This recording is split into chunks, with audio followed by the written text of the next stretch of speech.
فإن مع العسر يسرا إن مع العسر يسرا. تو اب یہ بات سمجھ لو کہ تنگی کے ساتھ مشکل کے ساتھ آسانی بھی ہوتی ہے. یہ بات 2 مرتبہ ارشاد فرمائی اللہ تعالیٰ نے. فإن مع العسر يسرا کہ ہر مشکل کے ساتھ ایک آسانی ہوتی ہے, ہر مشکل کے ساتھ ایک آسانی ہوتی ہے. یہ اللہ تبارک و تعالیٰ نے زور دے کر 2 مرتبہ یہ بات ارشاد فرمائی. اس میں دیکھنے کی بات یہ ہے کہ لفظ یہ استعمال فرمایا کہ مشکل کے ساتھ آسانی. ساتھ کے معنی 2 ہوتے ہیں. ایک تو یہ کہ جس وقت مشکل آ رہی ہے اسی وقت آسانی بھی ہے, اور محاورے میں بعض اوقات یہ بھی کہا جاتا ہے کہ مشکل کے بعد اگر آسانی آ جائے تو وہ مشکل کے ساتھ ہی آسانی بھی آ گئی. دونوں باتیں یہاں پر مقصود ہیں. ایک تو جس وقت مشکل آ رہی ہوتی ہے, کوئی پریشانی, کوئی صدمہ, کوئی غم انسان کے اوپر طاری ہوتا ہے, تو اللہ تبارک و تعالیٰ کی طرف سے عین اس صدمے کے وقت میں بھی اور عین اس غم اور پریشانی کے وقت میں بھی بہت سی باتیں ایسی ہوتی ہیں کہ اگر انسان ان پر غور کرے تو وہ آسانی کا سبب بن جاتی, اس مشکل کو آسان کر دیتی. مگر ہم چونکہ بے صبرے واقع ہوئے ہیں, اس واسطے اگر ذرا بھی کوئی تکلیف آ جاتی ہے تو انسان اس تکلیف کو لے بیٹھتا ہے اور اس تکلیف کے ساتھ ہی اللہ تبارک و تعالیٰ کی جو بے شمار نعمتیں ہیں ان کو بھول جاتا ہے. تو اس کا نتیجہ یہ ہے کہ اس چھوٹی سی تکلیف کے اوپر آدمی شکوہ کرنے لگتا ہے, اس چھوٹی سی تکلیف کو لے بیٹھا ہے, اس کو اپنے لیے پریشانی کا سبب بنا دیتا ہے, نعمتوں کو بھول جاتا ہے. مثال اس کی یہ ہے, ایک ادنا سی مثال, کہ مثلا بیماری آئی, کوئی بیماری, اور اس بیماری کے اندر تکلیف ہے, کوئی درد ہے, کوئی پریشانی ہے, بخار چڑھ گیا ہے یا کوئی اور بیماری لاحق ہو گئی ہے, تو بے شک یہ تکلیف تو ہے, مشکل تو ہے, لیکن اگر انسان غور کرے تو ہر انسان کو اس مصیبت میں, اس تکلیف میں بے شمار نعمتیں بھی میسر ہوتی ہیں. مثلا بخار چڑھا ہوا ہے, اب آدمی تو اسی بخار کو لے کے بیٹھ گیا کہ مجھے بخار چڑھ گیا, لیکن اگر دیکھے تو جسم کے سارے اعضاء ٹھیک کام کر رہے ہیں, آنکھیں صحیح طریقے سے دیکھ رہی ہیں, کان صحیح طریقے سے سن رہے ہیں, زبان سے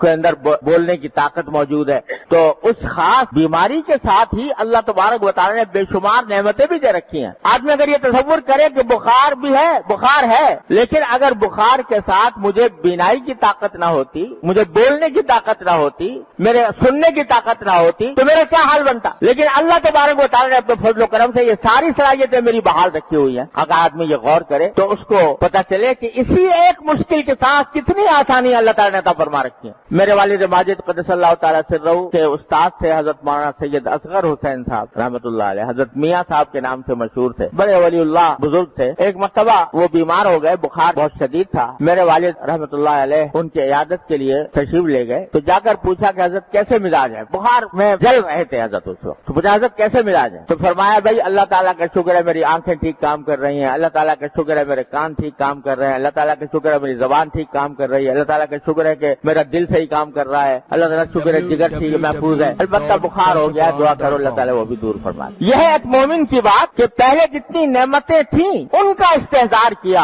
ان کے اوپر توجہ دی, ان پر اللہ تعالیٰ کا شکر ادا کیا, اور پھر ساتھ میں اس کے بعد تکلیف کا ذکر کیا. بے شک یہ تکلیف ہے, دعا کرو کہ اللہ تعالیٰ وہ بھی ظاہر فرما. یہ ان مع العسر یسرا کہ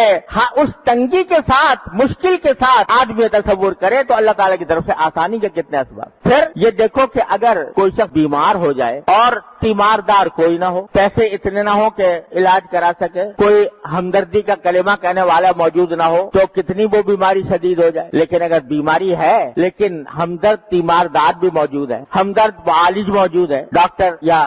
طبیب موجود ہے جو علاج کرنے, دوا موجود ہے کہ وہ کھا رہا ہے, تو اس تنگی کی حالت میں بھی اللہ تعالیٰ نے کتنے اسباب آسانی کے پیدا فرما رکھے ہیں. یہ میں نے ایک چھوٹی سی مثال دی ہے. دنیا کی ہر تکلیف میں اگر دیکھا جائے تو اللہ تبارک و تعالیٰ کی طرف سے ساتھ ہی ساتھ بہت ساری نعمتیں بھی موجود ہوتی ہیں. پھر ایک بات اور کہ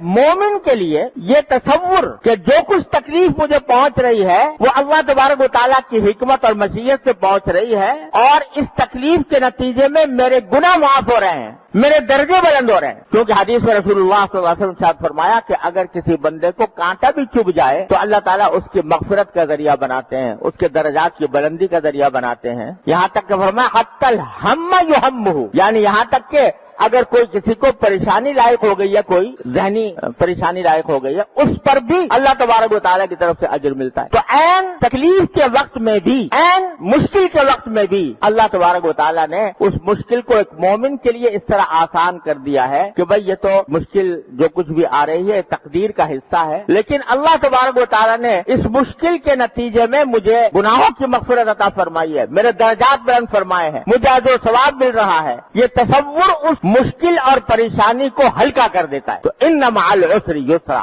ہر تنگی کے ساتھ ہی ساتھ، آگے پیچھے نہیں، ساتھ ہی ساتھ آسانی بھی ہے، اور یہ آسانی میں نے عرض کیا دو طرح ہے کہ ایک تو بہت ساری نعمتیں جو موجود ہیں اس کا آدمی تصور کرے تو تکلیف کی شدت میں کمی کا احساس ہوتا ہے، اور دوسری طرف اس تکلیف پر اللہ تبارک و تعالیٰ کی طرف سے جو اجر و ثواب ہے، جو گناہوں کی مغفرت ہو رہی ہے، اس کا اگر تصور کرے تو ایک مومن کے لیے وہ تکلیف ہلکی ہو جاتی ہے، اور اس طرح عسر کے ساتھ یعنی مشکل کے ساتھ آسانی بھی ہوتی ہے۔